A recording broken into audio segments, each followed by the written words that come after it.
네, 잠시 후 행복한 아침에는 생활 속 범죄 상식 그 법이 알고 싶다 준비되어 있고요. 네, 이어지는 세대 공감 토크 라떼는 마리아에서는요. 그리운 향수를 불러일으킬 추억의 이야기 나눠보겠습니다. 저희는 광고 후에 돌아올게요.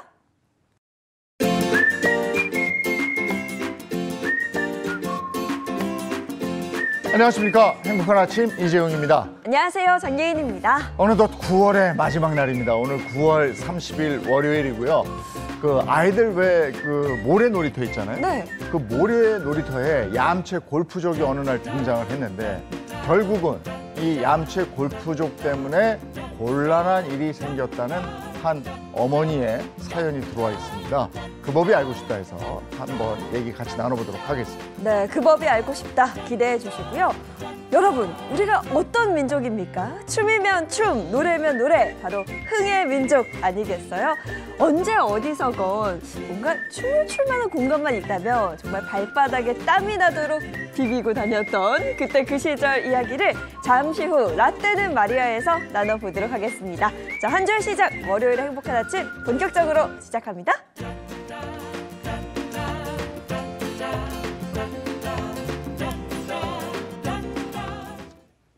허재 이슈를 발빠르게 전해드리는 모닝 브리핑부터 시작하겠습니다. 허주연 변호사와 함께합니다. 어서 오세요. 안녕하세요. 첫 번째 이슈부터 전해주시죠.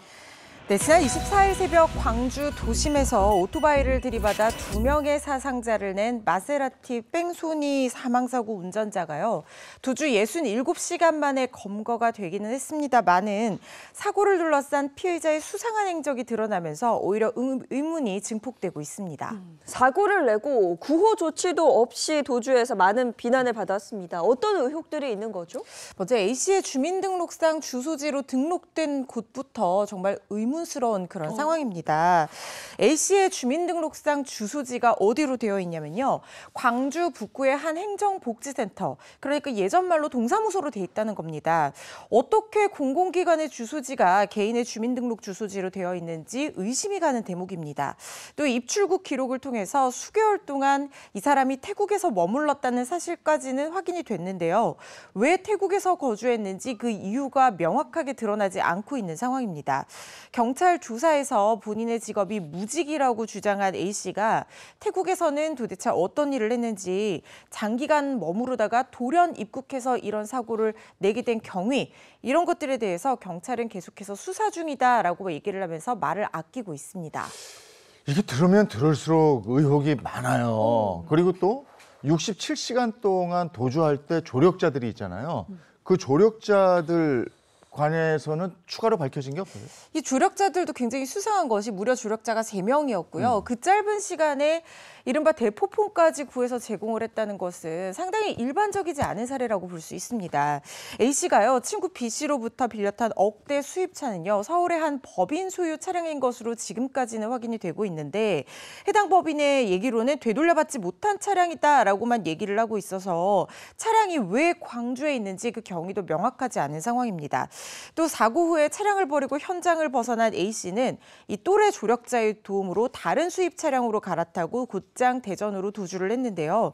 경찰의 추적을 피하기 위해서 자신의 휴대전화를 끈 채 도주를 도운 조력자의 휴대전화로 외국으로 나가기 위한 항공편을 예약하기도 했습니다.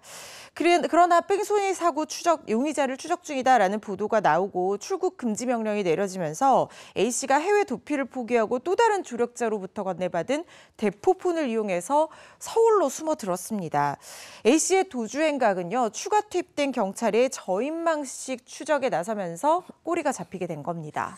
사실 대포폰이라는 것 자체가 일반인들은 뭐 쉽게 만질 수도 없고 어떻게 구하는지도 모르는데, 보니까 대포폰을 이용하고 도주 행각이 치밀한 걸로 봐서는 범죄 관련 경력이 있는 게 아닐까, 뭐 그런 생각도 들거든요. 그런 부분이 상당히 합리적으로 해볼 수 있는 상황이죠. 실제로 도주 과정에서 말씀하신 것처럼 대포폰 이런 것들을 사용한 점으로 미루어서 혹시나 조직 범죄에 연루된 사람이 아니냐, 이런 얘기도 나왔었는데요. 지금 경찰이 확인해 준 바에 따르면 경찰이 관리하고 있는 이른바 조폭 관리 명단에 이 사람 이름이 올라 있는 상황은 아니라는 겁니다. 그래서 조직폭력배는 아닌 것 같다라는 것이 경찰의 일단은 설명인데요. 하지만 A씨가 해외에 오래 체류한 점, 그리고 직업이 명확하게 드러나지 않는 점 등 이런 것들로 미루어서 보이스피싱이라든가 다른 범죄 조직에 연루된 것은 아니냐라는 추측도 나오고 있는 상황입니다. 경찰이 사고 경위뿐만 아니라 A씨의 정확한 정체, 또 조력자와의 관계 등에 대해서도 수사를 확대할 것으로 보입니다. 의혹이 많아요. 이거 정말 명명백백하게 밝혀져야 되겠다는 생각이 듭니다. 다음 이슈 전해주시죠. 네, 인천시 부평구의 한 도로에서 음주운전을 하다가 사고를 낸 남성에 대해서 음주운전죄 무죄 판단이 나왔습니다. A씨는 지난해 5월 2일 오후 10시쯤 인천시 부평구 한 도로에서요. 술을 마신 상태로 3m가량 승용차를 운전한 혐의로 기소돼서 재판을 받게 됐습니다. 사고 이후에 수사에 나선 경찰은 위드마크 공식에 따라서 운전 당시 이 피의자의 혈중 알코올 농도가 면허 정지 수치인 0.065%라고 결론을 내렸음에도 무죄가 선고가 됐습니다. 이게 좀 이해하기가 어렵습니다. 분명은 면허 정지에 해당하는 수치임에도 무죄 판결을 내렸단 말이죠. 이게 어떻게 된 일일까요? 수사 과정 말씀드리기 전에 일단 위드마크 공식이 뭔지에 대해서 말씀을 한번 드려야 될 것 같아요. 위드마크 공식이라고 하는 것은 마신 술의 양과 농도, 음주량, 그리고 체중 성별 이런 것들 여러 요소를 고려해서 시간 경과에 따른 혈중 알코올 농도를 역추산하는 기법을 말합니다. 이 위드마크 공식을 사용하는 이유는 음주운전죄로 처벌을 하려면 운전 당시의 혈중 알코올 농도가 합리적 의심 없이 명백하게 입증이 된 경우에만 음주운전죄로 처벌할 수 있다는 우리 법의 규정 때문인데요. 그래서 당시의 혈중 알코올 농도를 측정하지 못한 경우에는 추후에 이 위드마크 공식을 이용해서 운전 당시의 혈중 알코올 농도를 추정해내는 수사 기법을 쓰는 겁니다. 그런데 검찰과 경찰이 수사를 해봤더니 주점 CCTV에는요. A씨가 지인이 따라준 소맥 한 잔과 맥주 7잔 등 총 8잔 술을 마시는 장면이 담겨 있었습니다. 네. 그리고 A씨가 알코올 농도 16.5도가량인 소주 50ml와 알코올 농도 4.5도가량의 맥주 1,800ml를 마셨다라고 수사기관에서는 판단을 했습니다. 검찰과 경찰도 수사 쭉 해왔으니까 네. 그걸 기반으로 해서 판단을 했을 텐데 재판부의 판단은 달랐단 말이죠. 왜 그랬습니까? 위드마크 공식에서 쓰이는 그 요소들에 대한 입증이 부족하다라고 봤던 겁니다. 재판부에서는요, 일반적으로 술잔에 술을 일부만 채워서 마시거나 남아있는 상태에서 더 채워서 따라 마시는 경우도 적지 않다라고 하면서 지금 제출된 증거만 가지고는 피고인이 총 1,800ml 정도의 맥주를 마셨다는 것이 합리적 의심 없이 명백하게 입증되지 않았다라고 판단을 한 겁니다. 그러면서 이 피고인에게 경찰이 유리한 수준으로 맥주 총 1,200ml를 마신 것을 전제로 혈중 알코올 농도를 0.041%로 계산을 하기도 했지만 이거는 최대치로 수치를 적용했을 때만 나오는 수치다라고 하면서 위드마크 적용 근거가 된 피고인의 체중도 사건 발생 직후가 아닌 무려 3개월이 지난 시점에서야 측정이 됐기 때문에 합리적 의심 없이 범죄가 명백하게 입증된 경우가 아니고 그럴 경우에는 피고인의 이익으로 판단한다는 형사법의 대원칙에 따라서 무죄를 선고한 것으로 보입니다. 이게 무죄가 났으니까 뭐 그런데 어쨌든 이게 음주운전 사고로 봤잖아요. 네. 근데 위드마크 공식을 적용한다는 거 보니까 그 현장에서 이탈한 것 같아요. 그래서 나중에 잡혔으니까 이걸 했을 텐데 자꾸 이러다 보니까 음주운전 사고를 내면 그냥 도망가고 보자. 네. 그리고 나중에 잡히면 이렇게 해결이 되니까 이거 보고 다들 이러는데 아 이래서 되겠나 싶어요. 그러면 다들 술 먹고 사고 치면 도망갈 거 아닙니까? 그렇죠. 아유 답답해요. 자 다음 이슈 전해주시죠. 네, 최근 직장인들의 일상에서요, 사무실에 달린 CCTV가 또 다른 불안과 공포의 대상으로 떠오르고 있다고 합니다. 단순 보안 장치, 보안 목적으로 설치된 이 CCTV가요, 이제는 직장 내 감시 수단으로 변질되는 것은 아니냐 이런 의혹마저 나오고 있는 상황인데요. 실제 만 19세 이상 직장인 1,000명을 대상으로 설문조사를 실시를 했습니다. 업무용 사내 메신저 및 사업장 내 CCTV에 대한 설문조사였는데요. 직장인 5명 중에 1명이 회사에서 CCTV로 감시를 당해봤거나 동료가 감시당하는 것을 목격했다 이렇게 응답을 해서 충격을 주고 있습니다. 5명 중 1명이면 굉장히 높은 수치인데 네. 직장 내 CCTV를 설치한 곳이 이렇게 많아요? 네, 실제 사업장 안에 CCTV가 설치돼 있다 이렇게 응답한 사람들이 무려 65.7%에 달했다고 합니다. 이들에게 CCTV 사용 목적에 대해서 물었더니요. 10.4%가 직원 감시용이다 이렇게 응답을 했다는 거예요. 뿐만 아니라 관리자가 직원들이 사용하는 메신저를 감시할 수 있는 기능이 포함된 일부 업무용 사내 메신저도 그 존재에 대해서 모른다라고 얘기를 한 답변이 59.9%에 달했다고 합니다. 이 업무용 사내 메신저와 CCTV로 직원을 감시하는 건 이건 뭐 당연히 불법 아닌가요? 노동자에게 고지된 목적과 달리 일상적으로 노동행위를 감시하는 목적으로 CCTV를 사용할 경우에는 경우에 따라서 개인정보보호법상 처벌 대상이 될 수 있습니다. 그렇지만 입증이 쉽지가 않고 또 소관 문제로 감독과 처벌이 제대로 이루어지지 않는 그런 상황인데요. 개인정보보호법에 따르면 사업장 내부처럼 불특정 다수의 출입이 빈번하지 않은 비공개된 장소에 CCTV를 설치를 하는 경우에는 해당 장소에 출입하는 이 CCTV에 찍히는 사람 전원의 동의를 얻어야 한다고 규정을 하고 있지만 사업장 내 CCTV가 설치돼 있다고 응답한 이들 중에서 이런 동의를 개별적으로 받았다라고 응답한 사람들은 30.9%에 불과해서요. 3명 중 1명꼴에 그쳤다고 합니다. 안전과 보호를 위해서 관리 감독하에 CCTV가 설치되는 건데 네. 대부분 느끼는 것은 우리를 감시하고 있다 이렇게 느끼는 거잖아요. 네. 자, 마지막 이슈 전해주시죠. 네, 다음 달 5일 서울 여의도 한강공원 일대에서 열리는 서울세계 불꽃축제를 앞두고요. 올해도 어김없이 불꽃축제를 즐길 명당 자리를 구한다, 또 명당 자리를 판다라는 글이 플랫폼에 속속 올라오고 있다고 합니다. 이 불꽃놀이가 잘 보이는 집을 렌트하고 뭐 이러는 것도 있다면서요? 그렇습니다. 중고거래 플랫폼에서 주로 이런 거래가 빈번한데요. 한 중고거래 플랫폼 이용자는요. 가족 추억을 만들려고 한다. 10월 5일 오후 4시에서 9시도 좋고 1박 가격도 제시해달라. 불꽃축제가 목적이기 때문에 건물에 가리지 않고 아래 위 불꽃이 모두 보여야 한다. 이런 조건을 내건 글을 올렸습니다. 그러면서 집을 빌리는 가격으로 무려 30만 원을 제시하기도 했다고 하는데요. 오전 일찍 현장에 나가서 불꽃축제 명당 자리를 대신 맡아주겠다는 이른바 줄서기 대행글도 연달아 올라오고 있는 상황입니다. 공연이나 스포츠 행사 등을 가리지 않고 줄서기 대리 서비스를 제공한다는 업체들도요. 불꽃축제 명당 확보에 가세한 상태인데요.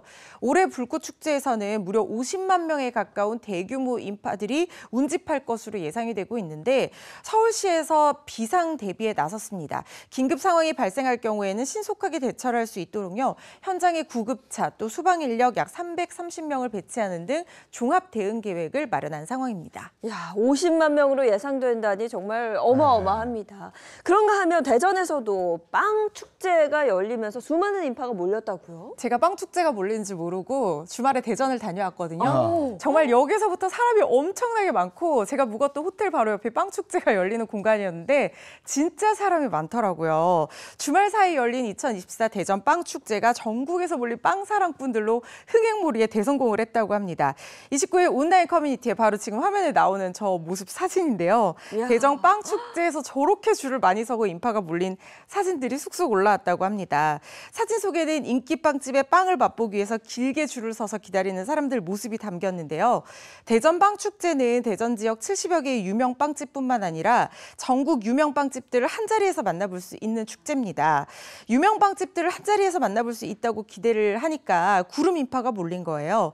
행사장에 입장하려는 사람들이 수백 미터 넘게 줄을 서고 입장에만 무려 2시간이 넘게 걸리기도 했다고 합니다. 와. 이번에 대전역에 입점하는 그 빵집 그 임대료 문제 알죠. 때문에 네네. 뉴스에 연일 보도가 돼서 더 홍보가 됐어요. 그래서 이게 정말 잘 키운 빵 하나가 지역 경제 활성화에 이렇게 큰 영향을 미치는구나 네. 이런 생각도 듭니다. 여기까지 하겠습니다. 허지연 변호사와 함께했습니다. 고맙습니다. 고맙습니다.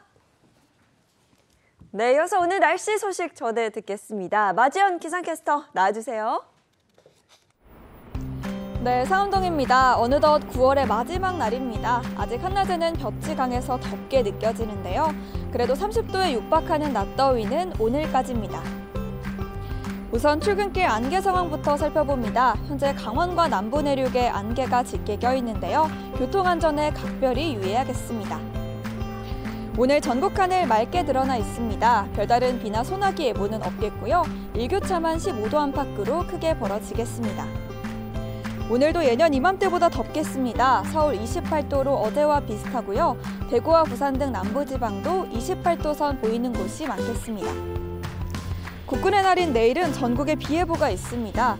비가 오면서 낮 기온이 5도 이상 큰 폭으로 떨어지겠고요. 바람도 강하게 불면서 쌀쌀하겠습니다. 네, 하루 사이에 기온 변화가 클 것으로 보입니다. 이럴 때일수록 감기 걸리기 쉬우니까요. 내일은 옷차림에 더 신경 써서 나오셔야겠습니다. 지금까지 날씨 전해드렸습니다.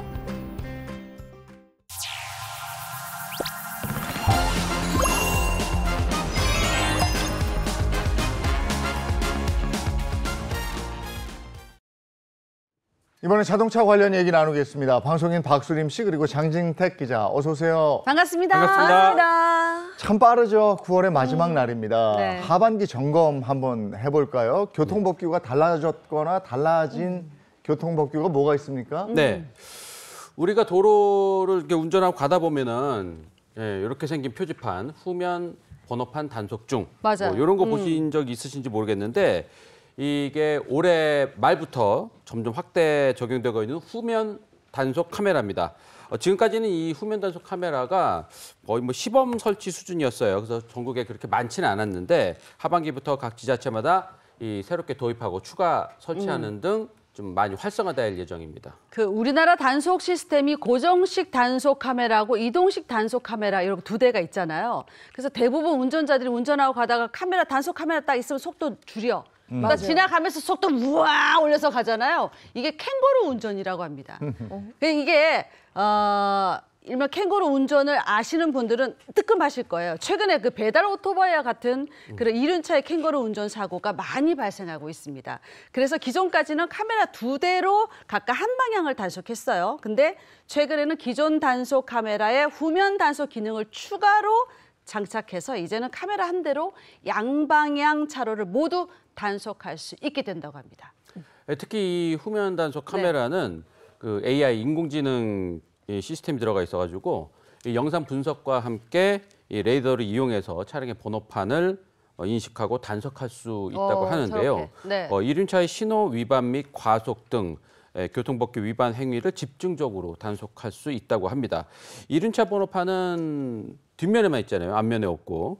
때문에 단속이 이 카메라로는 이 속도 위반이나 뭐 이런 것들을 단속하기 어려웠는데 이제 이 후면 단속 카메라를 이용해서 이러한 단점들을 해결할 예정이라고 합니다. 예, 속도 줄이지 않고 사이사이로 막 속도 내서 가는 이륜차들이 있었는데 이거 이제 단속 되겠는데요. 다 뒤에서 찍으니까 찍힐 것 같습니다. 그러면 이제 사고가 좀 줄어들 수 있겠구나 이런 생각이 들고요. 또 달라지는 교통법규는 뭐가 있습니까? 네, 이 그동안 도입이 되느냐, 이거 도입 안 되느냐 말이 많았던 장치가 하나 있는데 이게 드디어 도입됩니다. 10월 25일부터 이 장치를 설치한 차량이 집중 이 관리 대상이 되는데 바로 음주운전 방지 장치입니다. 아, 이거 좋아, 이거 좋아. 좋아요, 예. 좋아요. 이 차에서 불어야지만 시동이 걸리는 장치예요. 차에 타서 이 앞으로 음주운전에 걸린 사람들은 이 음주운전 방지 장치를 설치한 차만 운전할 수 있다고 하는데 이 시동을 걸기 위해서는 세게 불어서 자기가 음주를 하지 않았다라는 거를 검사 받아야지만 그래야지만 시동이 걸리는 이 장치입니다. 요거를 해야지만 시동을 걸 수 있기 때문에 술을 먹으면 이게 음주운전을 할 수 없게 되는 장치가 되겠죠. 네, 이게 가만 보면 음주운전이 습관이더라고요. 네. 그러니까 그럼요. 한 방울만 마셔도 아예 안 하는 사람 운전대를 앉았는데 했던 사람은 아유 뭐 괜찮아 이러면서 계속 운전을 하던데 이렇게 습관적으로 음주운전 하시던 분들께는 정말 좋은 본보기가 되지 않을까 싶습니다. 사실 우리나라 음주운전은 지금까지 처벌이 너무 약했어요. 맞아. 그러니까 재범 음주운전을 하다 보니까 사망사고가 매년 증가하는 거예요. 그래서 이런 장치를 도입한 건데 만약 술을 한 잔이라도 마셨다. 그럼 시동 안 걸려요. 만약 술을 진짜 나 진짜 잠깐 먹었다. 그래도 시동 안 걸립니다. 또 다른 사람이 대신 불어주면 되는 거 아니야? 이렇게 생각하는 사람들이 있을 수 있죠. 근데 타인이 대신 숨을 불어줄 수 없게끔 중간중간 본인이 불어서 확인해야 하는데 이를 어길 시에는 300만 원 이하의 벌금을 부과하는 등 아주 강하게 처벌을 한다고 합니다. 그런데 음주운전자 네. 모두가 이 장치를 부착하는 건 또 아니라면서요? 네. 5년 내에 음주운전으로 2번 이상 이 처벌을 받은 분들이 이제 우선 대상이에요. 예, 동시에 이 장치를 단다는 것은 이 전제로 이 특별한 운전면허를 받는 거예요. 그러니까 운전면허 취소가 된 사람들이 이제 여기 음주운전을 한 사람들이 이렇게 요 장치가 달린 차만 운전을 할 수 있게 이렇게 한다는 거죠. 또 이 기간이 또 궁금하실 수 있잖아요. 그렇죠. 이걸 뭐 계속 달고 다닐 수는 없고. 그래서 방지 장치의 설치 기간은 면허 취소에 따른 결격 기간과 동일하게 적용이 됩니다. 그러니까 예를 들어서 만취 운전으로 인해서 운전면허가 2년간 취소가 됐다 그러면은 2년간 이 장치를 의무적으로 장착한 차만 운전을 할 수 있게 되는 겁니다. 예. 그리고 또 이게 추가 비용이 또 들어가는데 얼마예요? 이 장치가 좀 네. 비싸요. 이게 250만 원인데 이 250만 원을 개인 부담? 네, 개인 부담입니다. 어허. 이거. 네, 본인 부담으로 지원금 이런 거 없습니다. 근데 어떤 사람은 에이 짜증나 그냥 떼버리면 되지 떼버릴 거야 하는 경우도 있을 수 있잖아요. 그걸 막기 위해서 경찰이 연 2회 방지장치의 정상 작동 여부와 그리고 차량 운행 기록을 꼼꼼히 들여다볼 예정이라고 합니다. 이 음주운전 방지장치를 무단으로 해제하거나 조작한다 그러면 3년 이하의 징역이나 3천만 원 이하의 벌금에 처한다고 합니다. 또 상습 음주운전을 막기 위해서 상습 음주운전자의 자동차 번호판을 다른 사람들과 경찰이 잘 볼 수 있도록 특수 번호판으로 교체하는 방안도 고려하고 있다고 합니다. 앞으로 음주운전으로 인한 사고가 줄어들 수 있지 않을까 이런 생각이 듭니다. 저게 이제 자동차 발찌네. 네. 전자발찌 채우듯이 그렇죠. 아, 그러네요. 그렇게 하는 거예요. 오. 자, 마지막으로 달라지는 교통법규는 또 뭐가 있습니까? 네. 앞으로 2종 보통 운전면허증 소지자가 1종 보통 면허로 전환하긴 게 이게 좀 어려워질 전망인데요. 그동안은 2종 보통 면허를 취득한 이후 7년 동안 사고가 없으면 네. 1종 보통 면허로 전환할 수 있는 오. 그러니까 뭐 적성검사 정도만 하면은 1종 보통 면허로 이렇게 바꿀 수가 있었는데 여기 네. 문제점이 꽤 많았죠. 이 속칭 이 장롱 면허라고 하는 그러니까 이제 운전 경력이 한 번도 없고 그냥 면허증만 그냥 있다. 운전면허증을 방치한 상태인데 그냥 7년이 지나면은 일종으로 전환할 수 있는 뭐 이런 거 이제 좀 문제가 될 수가 있겠죠. 네. 이 때문에 일각에서는 운전을 차라리 하지 않는 게 이 7년 무사고 운전자가 되게 가장 빠른 방법, 가장 손쉬운 방법이 아니냐 이런 우스갯소리도 나올 우스갯소리. 정도인데 이걸 좀 손보자고 해서 도로교통법 시행령 일부를 개정한 겁니다. 자, 앞으로 7년 무사고인 2종 보통면허 소지자가 1종 보통면허를 취득할 때 자동차 보험 가입 증명서 등을 통해서 운전 경력을 입증하도록 할 예정입니다. 예를 들어서 자동차 보험 가입 증명서 같은 것을 제출할 수도 있겠죠. 자, 실제 운전하지 않은 사람은 자동차 보험을 가입할 필요도 없기 때문에 자동차 보험을 가입했다면 실제 운전했다 이렇게 인정할 수 있고요. 또 한 가지 방법은 운수업체 경력 증명서 또 자동차 등록증을 검토해서 실제 운행했는지 여부를 확인할 수 있도록 세부적인 지침을 구체적으로 마련하겠다 이렇게 방침입니다. 이 같은 개정안은 빠르면 연말 늦어도 내년 초부터 시행될 예정이라고 합니다. 지금 얘기 들어보니까 안전 강화에 초점을 맞춰서 교통 법규들을 조금씩 이제 손을 보는 건데 그런 만큼 지금 사고 없는 도로가 됐으면 하는 바람입니다. 자, 이번에는 우리 주변에서 일어난 사건, 사고를 법의 관점으로 풀어보도록 하겠습니다. 그 법이 알고 싶다.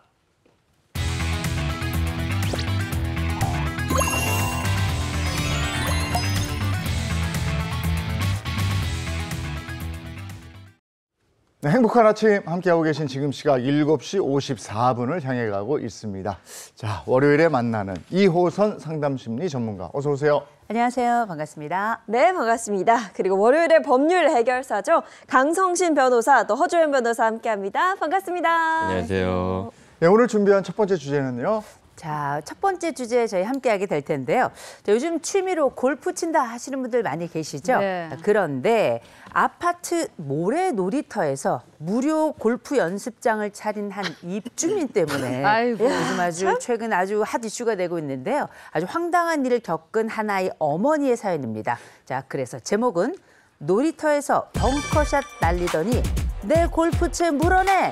입니다. 먼저 꽁트로 만나보시죠. 아이들은 뛰어놀면서 커야 한다고 하죠. 저 역시 5살 아들과 함께 놀이터를 자주 이용하는데요.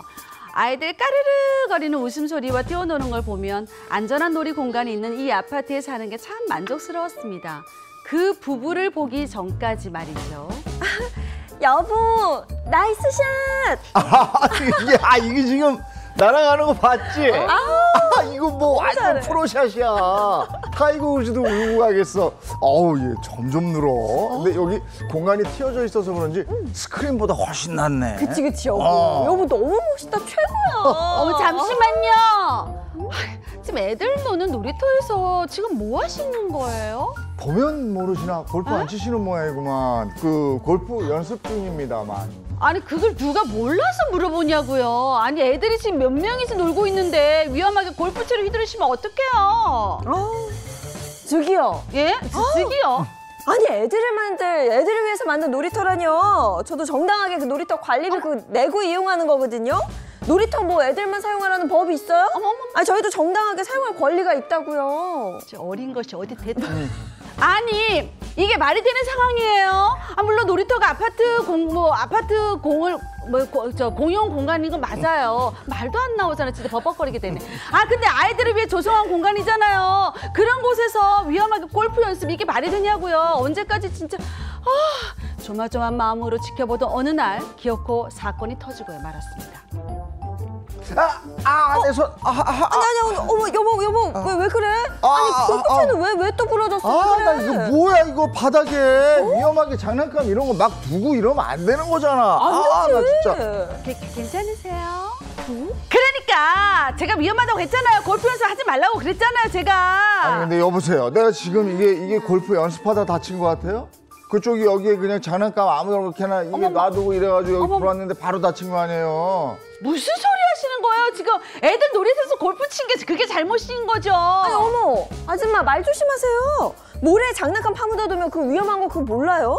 아니, 이거 어떻게 할 거야, 우리 여보? 골프채 아니, 우리 여보 그 손 어떻게 할 거냐고. 많이 아파. 그쪽 아예 장난감 때문에 다친 거니까 그쪽이 물어내요. 꼴배기 싫어 죽겠어 진짜. 아이들 노는 놀이터에서 위험하게 골프 연습하더니 오히려 다친 이유가 저희 아이 장난감 때문이라면서 적반하장으로 화를 내는 이 부부. 정말 부러진 골프채하고 치료비를 제가 배상해야 될까요? 섭다. 원인적으로 아니, 구한 거예요. 이거는 애들 연기라면서도 아니죠. 애들 놀이터에서 이러면 안 되죠. 우리 이게. 화났다 안 진짜. 되지. 우리 화났다. 싫어요, 이거. 이게 실합니까? 하지만 실합니다. 깜짝 놀랄 일인데 이 A 씨가 사는 아파트에 이 놀이터가 총 4개가 있었는데요. 네. 그중에 하나가 이 문제의 모래 놀이터였던 겁니다. 네, 며칠 전부터 이 해당 공간에서 골프 연습을 한다라고 하는 입주민이 있다고 알려지면서 나름 아마 벙커샷 연습, 모래 위에 말도 또 안 골프 떨어졌을 때 이렇게 하는 거 있죠. 그 연습을 하는 것 같았어요. 아니 골프채 막 휘두르다가 진짜 애들 다치기라도 하면 어떡해. 골프채 떨어뜨릴 수도 있는 거잖아. 그러니까 휙하고 날릴 수도 있고. 아이들 엄마들은 이거 걱정할 수밖에 없었겠죠. 맞아요. 그래서 며칠 동안 이게 좀 불안하다, 좀 걱정된다 이렇게 지켜보고 계셨는데 그러던 어느 날 결국 사고가 일어난 겁니다. 그럴 줄 알았어. 그날도 마찬가지로 이 벙커샷 연습을 매진하던 이분이 이 모래 속에 있었던 이 딱딱한 장난감이 파묻혀 있다는 걸 못 보고 그대로 골프채를 휘둘러 버린 거예요. 근데 이 딱딱한 장난감하고 골프채가 딱 만나게 되면서 골프채가 또 부러지고 그 바람에 손을 조금 다치게 된 겁니다. 이게 왜 얼마나 튼튼하고 무거운 장난감인지 모르겠는데 이거 뭐 이거 따져보기도 전에 이거 그냥 자업자득 아닙니까? 이거 그러네, 진짜. 놀이터에서 이 골프 연습하면 이거 안 했으면 아니죠. 다칠 일도 없잖아요. 그건 이제 네. 장기자 생각이고 네. 그분은 그렇게 생각하지 않았던 것 같아요. 아이가 장난감을 아무렇게나 놨기 때문에 골프채 부러졌다, 나까지 다쳤다 이렇게 생각을 한 건데 그러면서 아이 부모에게 배상은 물론이고 치료비까지 요구했다라는 사연입니다. 자, 이게 우리가 생각하기에는 정말 이게 말도 안 되는 일이 벌어졌고 네. 원인 제공도 자기가 한 것 같은데. 네. 자, 그러면 배상할 책임이 있다. 그러면 O. 배상할 책임이 없다. 그러면 X. X. 이렇게 해주세요. 자, 하나, 둘, 셋 들어주세요. 볼 거 있나요? 이거는 뭐. 계산할 책임 이게 없죠. 대문자 X예요. 아니, 대문자 저는 X. 오히려- 아니 이게 오면은 네. 내 이 나라를 떠나야 될 거야. 네, 그러면. 아유, 내가 나는 그랬잖아. 놀이터잖아. 티켓팅 해놨어. 티켓팅 해놨어. 그리고 근데- 이게 오면은 정말 법이 상식적이지 않아요. 그래. 그렇죠. 오히려 저는 말이 안 이 돼요. 골프채로 이걸 한 사람이 아이가 몰래 다음날 놀려고 숨겨놨던 장난감을 망가뜨렸기 때문에 재물 손괴입니다. 아, 맞아요. 재물 때문에. 손괴. 그럼 장난감 자, 이거 사줘야죠. 실제로는 어떻습니까? 어떻게 해야 됩니까? 저도 뭐 아, X. 이 나라 떠나는 아, 거 상식선이네. 얘기 좀 해주세요. 일단은 제가 봤을 때 이게 뭐 이 장난감을 가지고 논 아이의 불법행위이기 때문에 불법행위로 인해서 손해배상 책임을 져야 된다? 그렇게 보기 어려울 것 같아요. 일단은 그렇게 보기 어려울 것 같고 그러면은 아 이게 혹시 그 공용공간이라는 놀이터에 어떤 공작물 책임을 물어서 이 공작물에 하자가 있었기 때문에 배상을 해야 된다?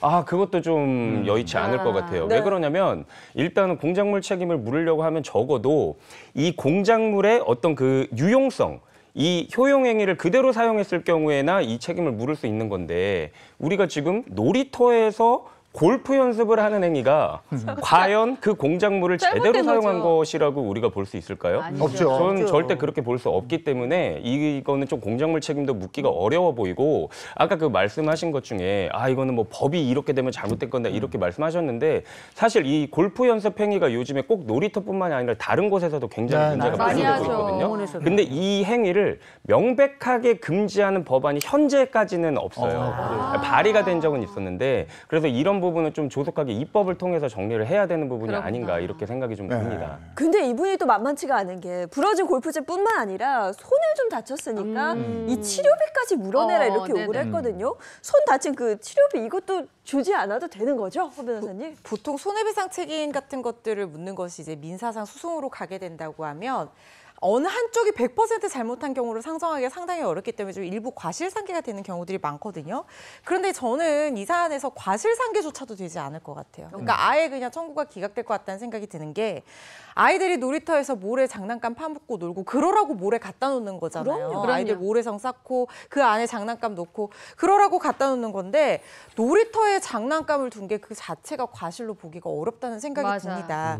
오히려 골프채를 휘두르다가 손을 다친 본인이 스스로 당연히 기울여야 될 주의를 기울이지 않고 놀이터에서 놀이터의 용법대로 놀이터를 사용하지 않았다거나 골프채를 휘두르다가 자신이 실수를 통해서 손을 다친 거기 때문에 아까 누군가 자업자득이라는 말씀하셨잖아요. 저는 그 말이 딱 맞는 상황이라는 생각이 들고 치료비도 물어줄 필요가 없다는 생각이 듭니다.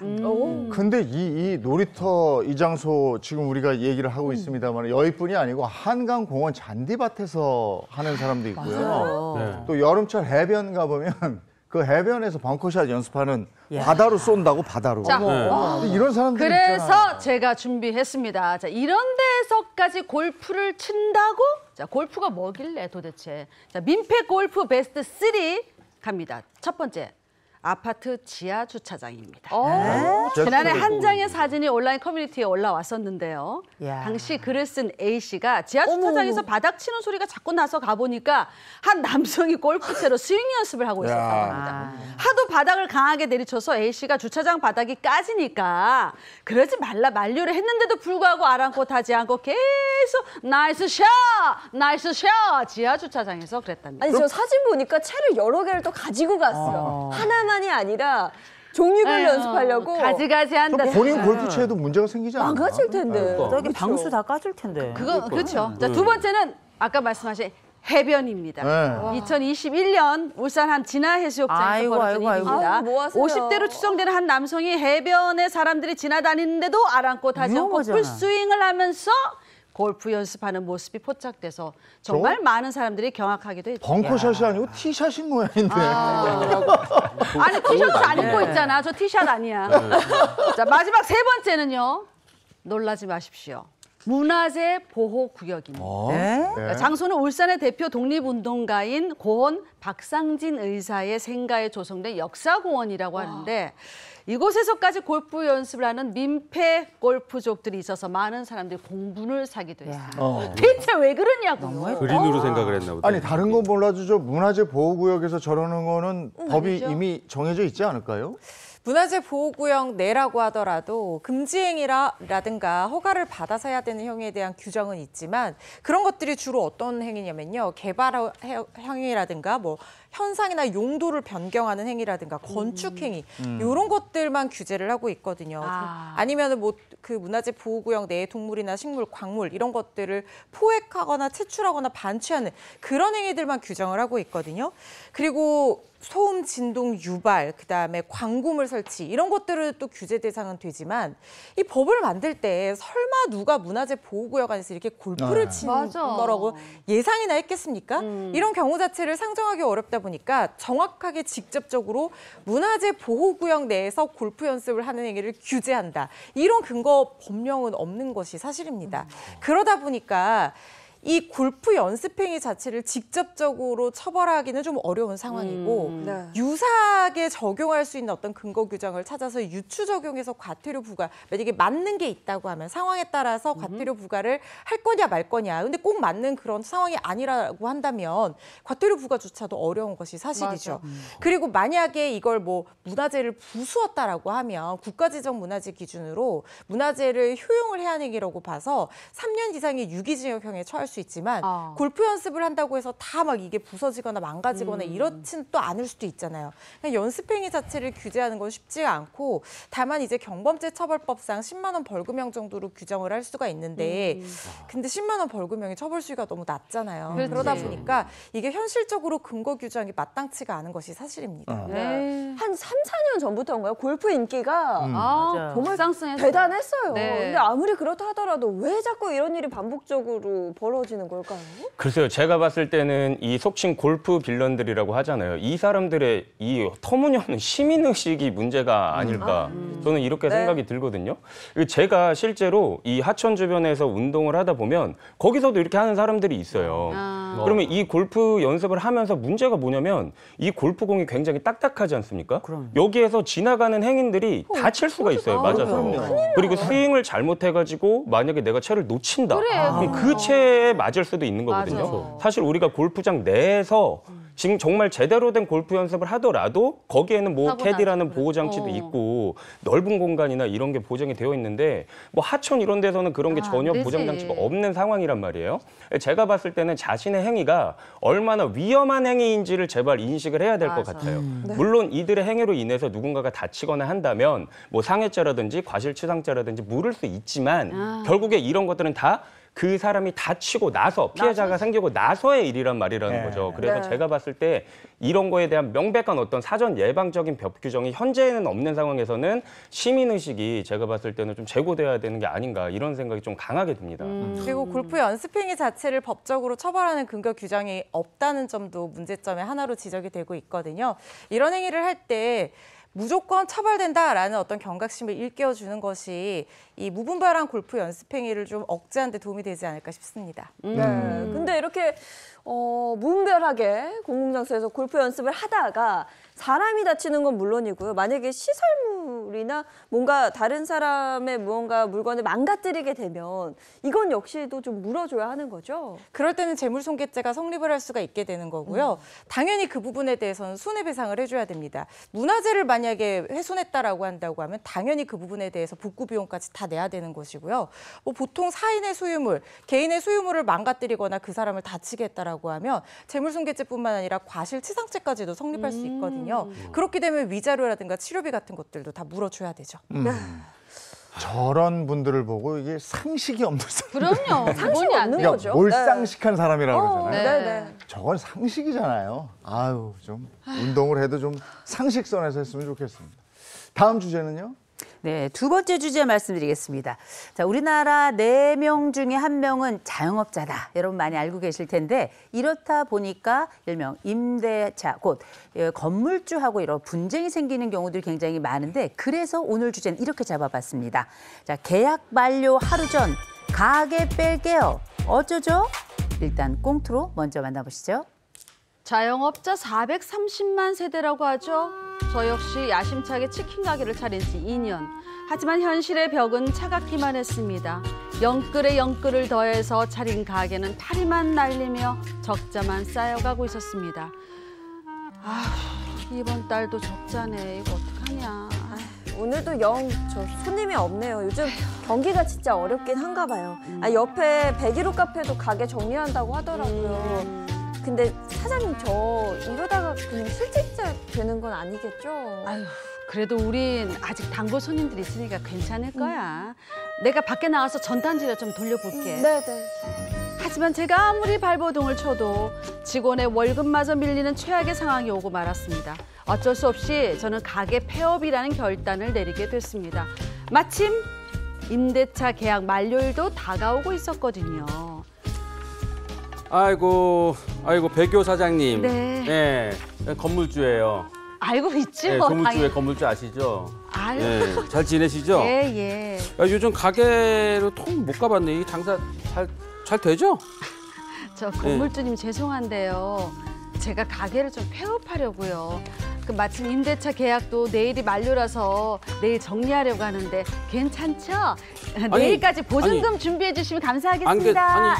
이게 무슨 소리예요? 이 계약 만료가 내일이라니. 우리 계약 연장됐잖아요. 이 미리 그 계약 만료 의사를 제가 못 들어가지고 이거 묵시적 갱신 아세요? 묵시적 갱신? 네? 묵시적 갱신. 그 사장님이 첫 가게라서 잘 모르시나 봐요. 묵시적 갱신이라는 거 있어요. 찾아보세요. 아니 도토리 뭐 묵사발 이런 건 알아도 묵시적 갱신. 그게 무슨 소리예요? 저는 계약이 뭐 연장한다고 동의한 적 없어요. 제가 사정이 너무 안 좋아서 가게를 더 이상 운영할 수가 없으니까 내일 가게 정리하고 나가겠습니다. 보증금 좀 돌려주세요. 잠깐만요. 네? 이 재계약을 안 할 거면 미리 말을 하셨어야지. 그러니까 하루아침에 상의도 없이 그냥 내일 나간다 그러면은 이거 건물 비워버려가지고 공실되면 이거 어떡할 거예요, 이거? 이 다달이 건물 이거 내가 유지하는 게 돈이 얼마나 많이 나가는데. 아니 그럼 건물주님은요 저한테 계약 유지하겠다는 의사를 안 밝히셨잖아요. 저 지금 먹고 죽을 돈도 없어요. 내일 가게 뺄 거니까 제 보증금 좀 돌려주세요. 아유, 진짜 모르시는구나. 네.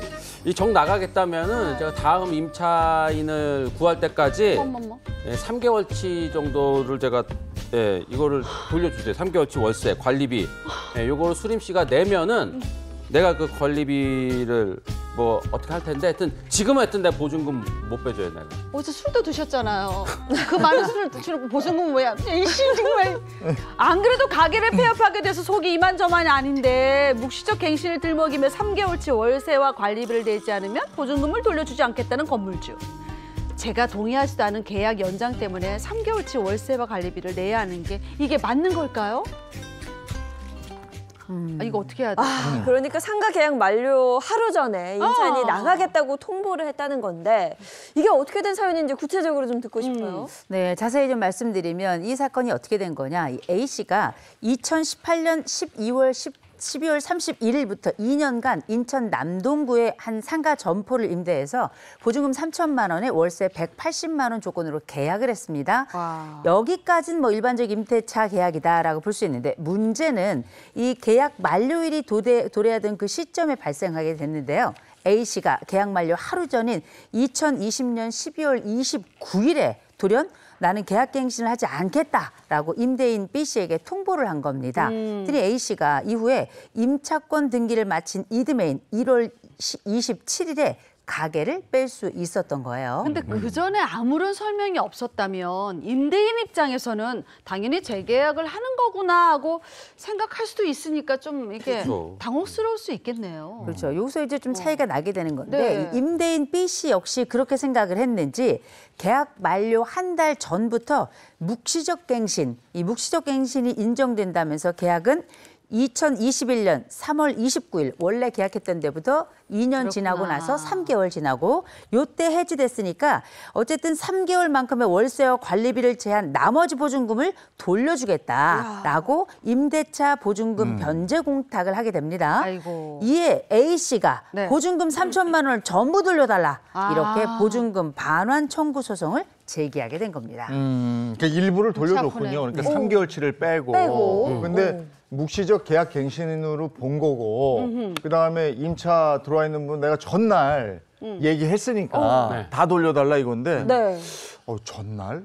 네, 어떻게 됩니까 이거? 부담스럽긴 하겠네. 이 사건 대법원까지 가면서 반전에 반전을 반전에 거듭한다는 사실을 굉장히 놀라신 것 같은데요. 결론적으로는 임차인의 승리로 일단은 끝이 났어요. 근데 배경에 대해서 좀 설명을 해드려야 될 것 같아요. 지금 이 사건 같은 경우에 핵심 쟁점이 된 부분은 뭐냐면 묵시적 갱신 거절 의사 통지를 언제까지 할 수 있느냐 이거에 대해서 의견이 갈렸던 부분이거든요.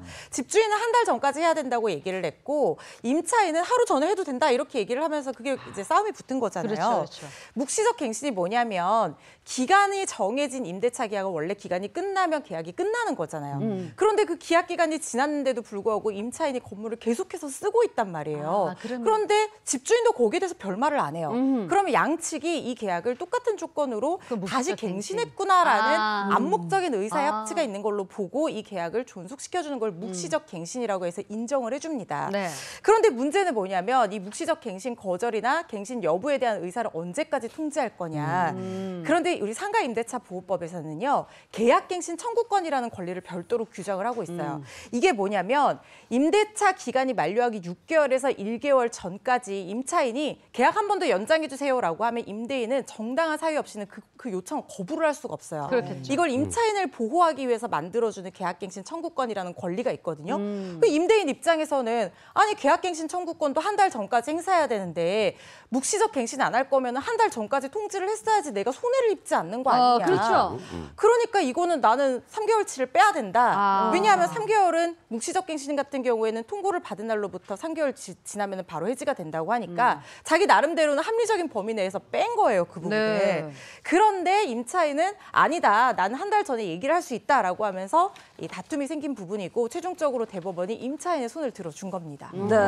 그리고 이 사건의 쟁점은 결국 상가 임대차 계약에서도 묵시적 갱신이 인정이 되느냐, 되지 않느냐 이 부분인 거죠. 상가 임대차 계약에서도 묵시적 갱신은 인정이 됩니다. 근데 여기서 이제 우리가 알아둬야 될 게 뭐냐면은 주택 임대차 보호법과 상가 임대차 보호법의 차이점을 우리가 좀 알아야 돼요. 이 주택 임대차 보호법에서는 세입자가 만기 2개월 전까지 아무것도 안 하면 묵시적 갱신이 돼버려요. 묵시적 갱신이 되고 내가 그 묵시적 갱신이 된 기간 동안에 이 임대차 계약을 해지하고 싶으면은 통지를 하고 그리고 도달이 되면은 3개월 이후에 이제 해지가 되는 겁니다. 근데 상가 임대차 보호법에는 뭐라고 되어 있냐면 건물주가 그러니까 임대인이 만기 6개월부터 1개월 전까지 갱신 거절 통지를 하지 않고 아무것도 안 하고 있으면은 자동 갱신이 된다고 봐요. 이 차이가 뭐냐면 아까는 임차인이 이 갱신 거절 통지를 하지 않으면은 묵시적 갱신이 된다. 여기서는 건물주가 이게 차이가 있는 거예요.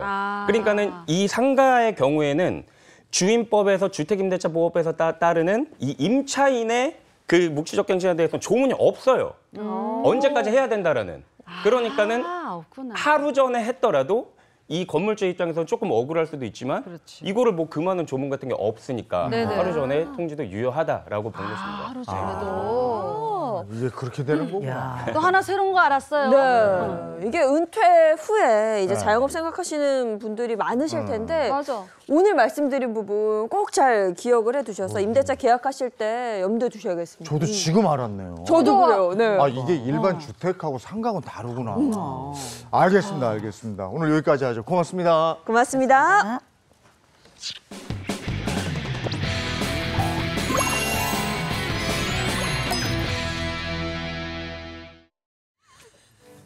라떼는 말이야 이번 주제는요. 내 안의 댄스 본능을 일깨운다. 춤의 변천사입니다.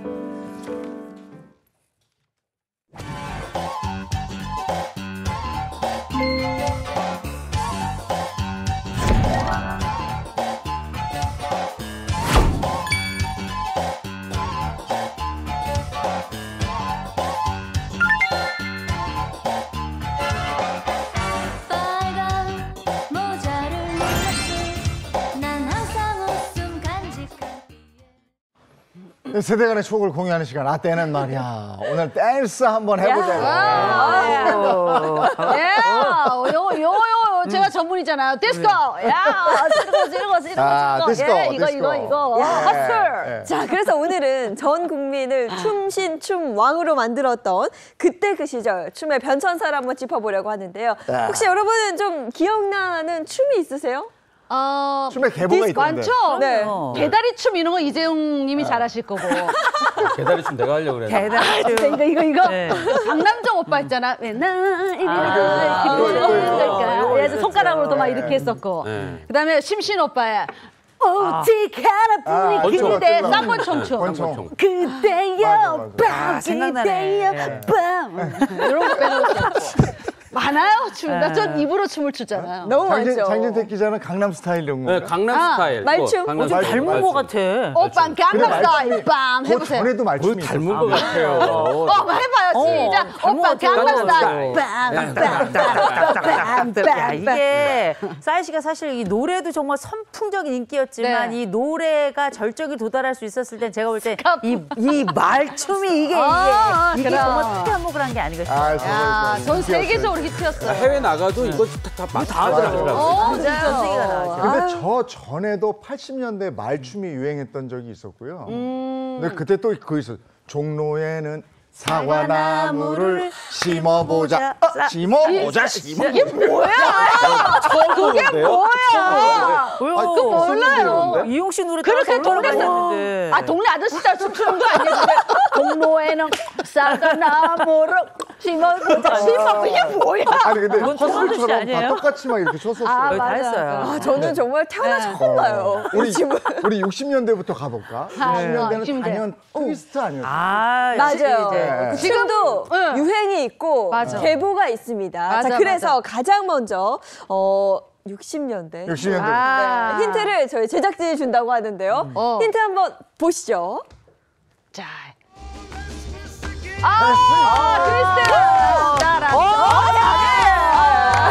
트위스트! 트위스트. 그렇지. 예.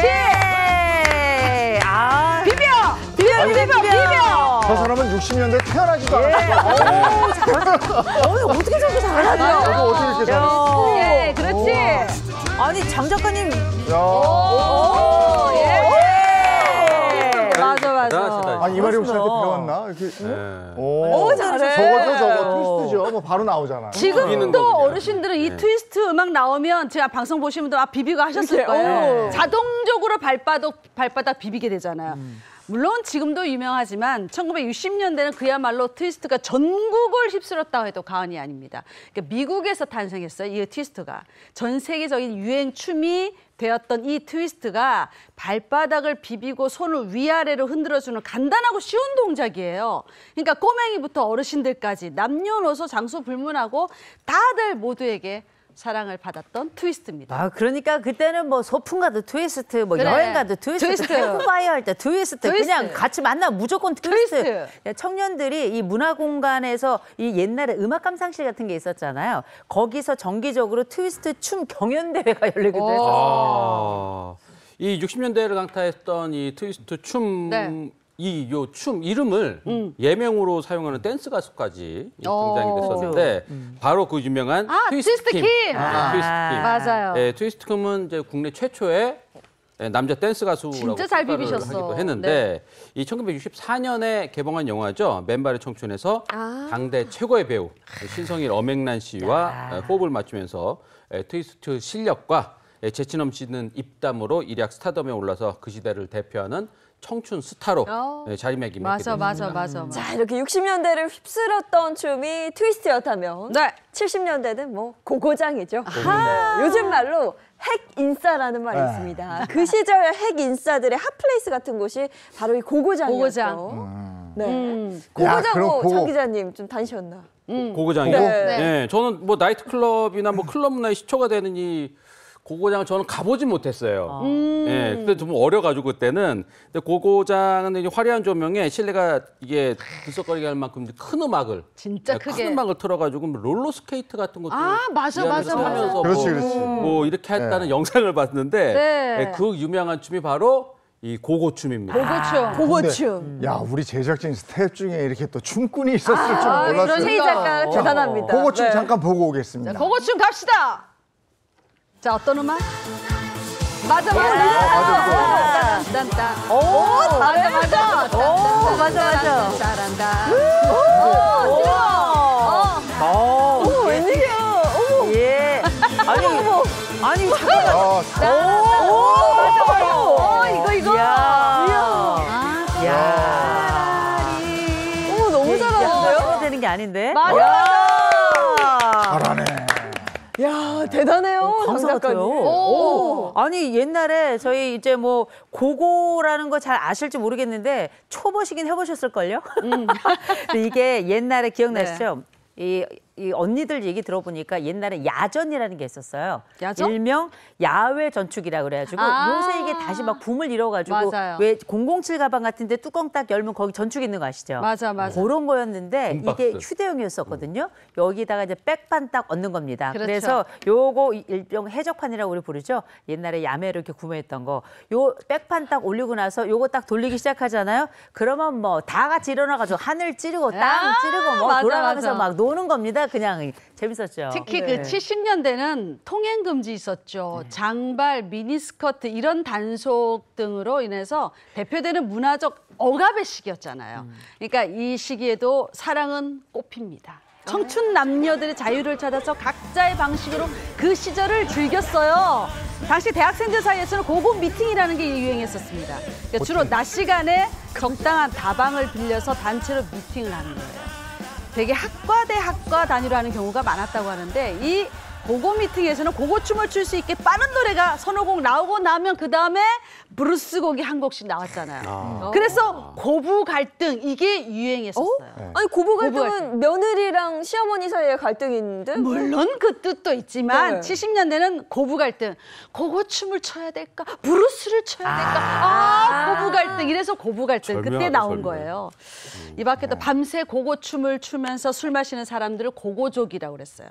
그리고 요즘 나이트클럽에서 밤새면 그러잖아. 나 어제 나이트에서 올라이트 했어. 그렇지, 그러잖아요. 그렇지. 70년대 당시에도 고고장에서 밤을 새면서 올라이트 했다? 그게 유행이었대요. 네. 실제로 온라인. 그 1971년에 서울에는 호텔 안에 고고 클럽이 한 10여곳, 10곳 정도 넘게 있었는데 저녁부터 이틀날 그 통금 해제될 때까지 새벽 4시까지 철야 영업을 하는 고고 클럽이 이 성황을 이루기도 했습니다. 저때 고고 클럽에서 미팅하는 거를 고고 미팅이 아니고 고팅이라고 그랬어요. 저거 티켓을 팔아. 그래가지고 대낮에 들어가서 티켓 팔면 콜라나 맥주를 주는데 그 왜 저 일일 다방 티켓 팔듯이 그래서 고팅 가가지고 사람들 만나고 뭐 이런 거 했었고요. 많이 해보신 것 같은데요. 그리고 이게 아니 이재용님이 진짜 12시 하고 어떻게 아나운서가 됐지? 난 거기 들어가서 공부했어. 이야, 역시 다르구나. 아니 고고장 71년도에 가서 공부하는 사람 있었대는데. 이재용님밖에 없어. 그 새벽 4시까지 그때는 하면 통금 때문에 걸리고 맞아. 이게 심야 영업 단속에 걸리니까 네. 이걸 마음 놓고 할 수 있는 거는 1년에 딱 한 번 크리스마스 이브. 이게 통금이 풀리잖아요. 오, 그러네. 이때 아주 난리가 났어요. 나이트클럽은 들어갈 자리가 없었어요. 그렇죠. 그러니까 이게 이제 뭐 막았으니 그 정도지 평소에 얼마나 대단했겠어요. 그럼요. 그래서 이때 이 고고장이 그때 당시 어른들 시선에서는 일종의 온상, 곧 범죄와 탈선의 온상이었던 겁니다. 그래서 1972년 저런 친구들이 10월 달에 그렇죠. 저렇게 노니까 어른들이 볼 때는 얘들이 제정신이 아닌 거죠. 그렇지. 그래서 이 고고춤을 퇴폐로 규정을 한 게 1972년 10월이었습니다. 그러면서 요 시기에 밤 10시만 되면 라디오에서 일명 사랑의 종소리가 울려 퍼졌어요. 그래서 이런 멘트가 나옵니다. 청소년 여러분, 맞아. 밤이 깊었습니다. 땡땡. 이제 집으로 돌아가시기 바랍니다. 이제 이런 얘기 딱 나오면 이제 집에 돌아갈 시간이구나 이렇게 맞아. 생각하고 집에 돌아가기도 했다죠. 나이트클럽에서도 끝날 때는요. 빠빠빠 배요, 저희 씨가. 이거 어디 마트에서 나온 소리 같은데요?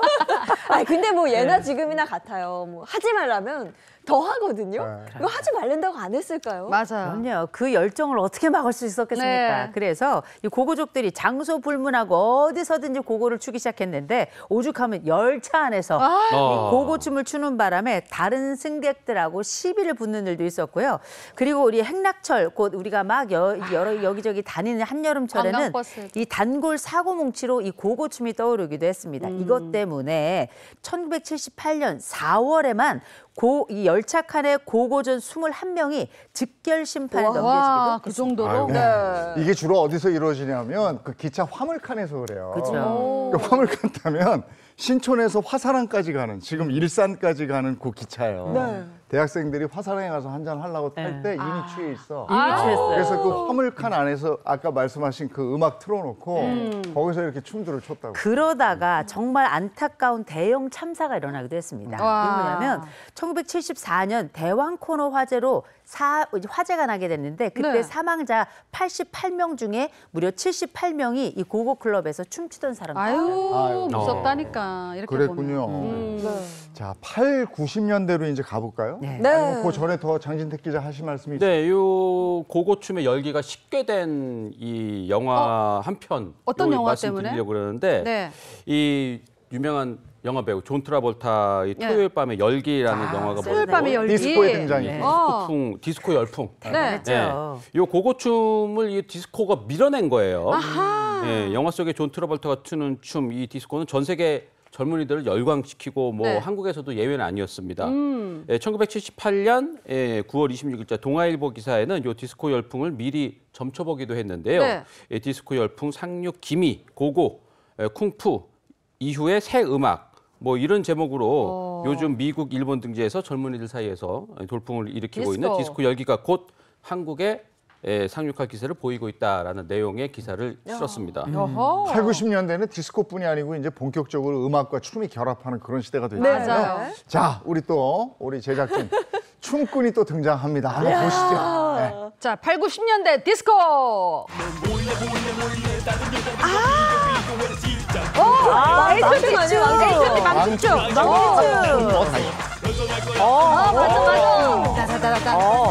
너무 잘 쳤어요. 아이돌 춤이 나오는 거죠. 그다음. 현진영 야, 이걸 알아? 야.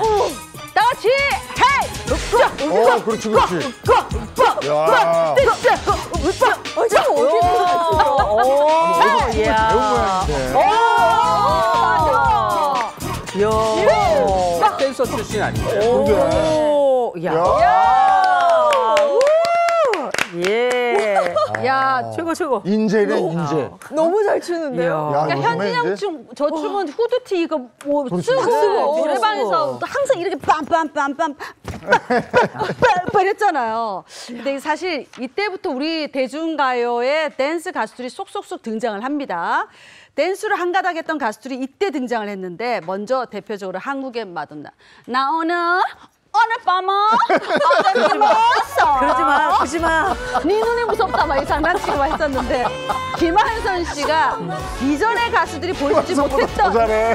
과도적인 몸놀림과 역동적인 움직임으로 진짜 한국 가요계 독보적인 여자 댄스 가수로 한 획을 딱 긋습니다. 야, 대단합니다. 진짜 원조 그다음에 원조 오빠 부대를 몰고 다녔던 소방차도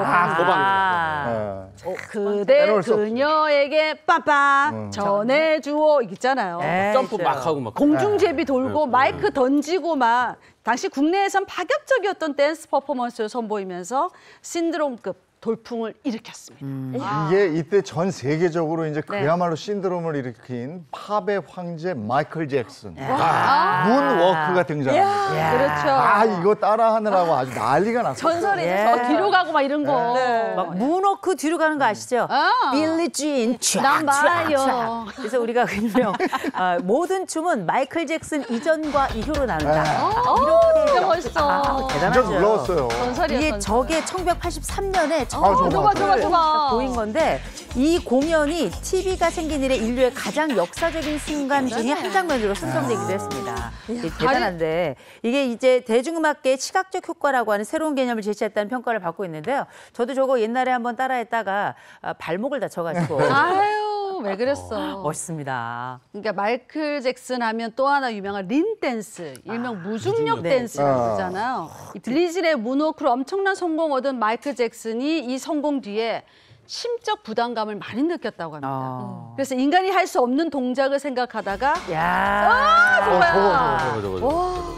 지금 와이어 타고 와이어 줄 네. 걸고 이렇게 할 수 있지만 저 때는 그냥 있어요. 진짜 대단해. 아니 진짜 45도 네. 기울어지는 거. 예. 어떻게 하는 걸까요? 네. 이제 바닥은 딱 붙어 있는데 몸만 저렇게 그러니까요. 기우는 발이 거잖아요. 힘이 오. 여기 비밀이 있는데 이게 의상 담당자였던 데니스 톰킨스가 이 댄서들의 이 뒤꿈치, 네. 신발의 뒤꿈치에다가 V자 홈을 파놔가지고 네. 바닥에 그 홈을 딱 끼우고서는 이렇게 앞으로 이렇게 넘어지는 옷을 네. 고정 딱 그런 시켜놓고. 거야. 고정을 하는 건데 이 네. 발목 고정 장치가 있는 신발을 제작을 해서 이 반중력 환영을 일으키는 이야. 방법까지 이 특허를 받았다 그래요. 그래요. 8, 90년대에는 정말 회식하고 나면 다 같이 요즘에 이제 노래방 가고 이러는데 그때 나이트클럽 갔었어요. 그렇지. 그래서 거기서 막 댄스하고 막 그랬었는데 네. 그때 정말 많은 춤들이 나왔고 또 그때 희한한 건 똑같이들 추는 춤이 있었는데 그거 준비되어 있는 것 같은데. 네. 있죠. 아들 낳고 딸 낳고 마카레나. 마카레나. 그렇죠. 대충. 이야, 저 엄청 잘했어요. 똑같이들 이렇게 췄어요. 저 가사가 아들 낳고 딸 낳고 아들 낳고 딸 낳고. 맞아요. 춤은 몸이 기억한다고. 네. 저 노래만 나오면 자동적으로 네. 팔이 그냥 나가잖아. 팔이 네. 그냥 나가잖아. 나 이거 이렇게, 군무 이렇게. 다 했었을 때 이거. 그게 그냥 막 이렇게 나가서 이렇게, 할까요? 음악 한번 나가서 있어요? 할까? 나가서까지? 있으면 한번 나가서까지? 나가서 한번 해봐요. 어렵지 이거 않죠. 우리 다 같이 35분 해야 돼. 40초에 끝내야 되는데 나가서 해? 그래 나가야죠. 어렵잖아요. 카메라 다 나와, 다 나와. 우리 다 나와. 우리 장 작가님 어디 갔어? 해봐. 근데 이게 알까? 우리 알까? 역사적 자, 댄서. 음악 줘보세요, 빨리. 뭐 이쪽으로 하죠. 네. 빨리 시간 없어, 지금. 네. 이거밖에 기억이 안 이거 나는데? 어떻게 하냐면 딴딴딴딴딴. 아니야. 뭐 이렇게 뒤집었다. 이제 시작해. 하나, 둘, 뒤집어. 어깨, 머리, 골반, 엉덩이, 야, 이거 기억해? 와. 여기까지. 시간 밖에 없어. 여기까지. 이거 얼른 들어와.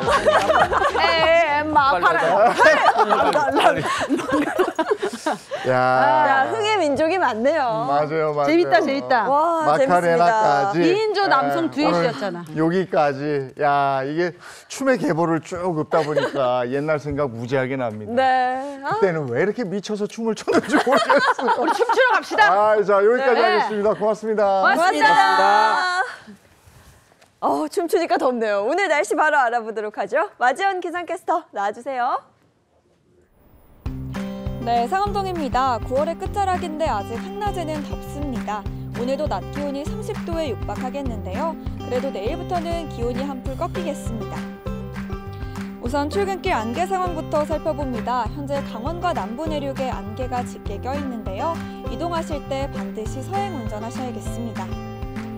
오늘 전국이 대체로 맑겠습니다. 별다른 비나 소나기 예보는 없고요. 일교차가 크게 벌어져서 건강 잃지 않도록 유의해야겠습니다. 오늘도 예년 이맘때보다 덥겠습니다. 서울 28도로 어제와 비슷하고요. 대구와 부산도 28도 선을 보이겠습니다. 내일은 비가 오면서 찬 공기가 남하합니다. 기온이 하루 사이에 5도 이상 크게 떨어지겠고요. 이제 남아있는 늦더위도 꺾이겠습니다. 현재 제18호 태풍 끄라톤이 북상하고 있습니다. 주 후반쯤 제주와 남부지방에 영향을 줄 걸로 보이는데요. 앞으로 발표되는 태풍 정보도 잘 확인하셔야겠습니다. 지금까지 날씨였습니다.